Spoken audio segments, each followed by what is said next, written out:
គុណធម៌វាទាំងនេះបង្ហាញពីតួអង្គ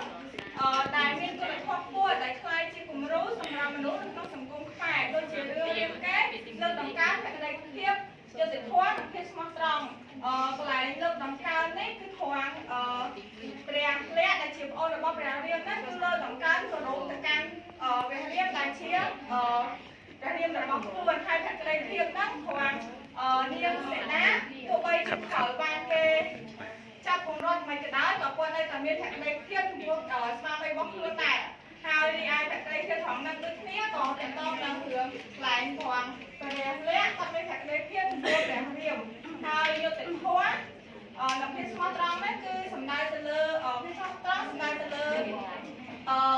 នាងសេនាដែលមានភាពស្មោះត្រង់ទៅនឹងព្រះរាមដែលជាស្វាមីរបស់ខ្លួនហើយព្រះវេស្សន្តរក៏តែតែតម្លៃនៃបារមីសេចក្តីមេត្តានិងករុណាដែលស្នូលនៃគុណធម៌ក្នុងពុទ្ធសាសនាដែលខ្មែរគោរពប្រតិបត្តិយ៉ាងជាប់ជួន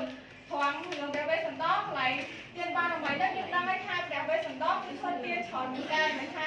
ទានក្រៅខ្លួនធ្វើតែប្រពន្ធកូនគាត់ហ្នឹងក៏គាត់ធ្វើទានដូចគ្នាអញ្ចឹងនៅក្នុងព្រះពុទ្ធសាសនា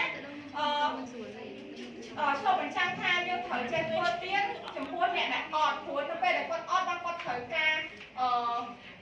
អំណោយពីយើងអញ្ចឹងដូចនេះយើងត្រូវមានការដាក់ទានឲ្យគ្នាដើម្បីហើយឲ្យមានសេចក្តីមេត្តាករុណាហ្នឹងព្រោះថាមនុស្សគាត់កើតមកអត់ដូចគ្នាទាំងអស់ហើយបើសិនជាដូចគ្នាទាំងអស់មិនមានអ្នកមានមិនមានអ្នកគ្រួមិនមានអ្នកជា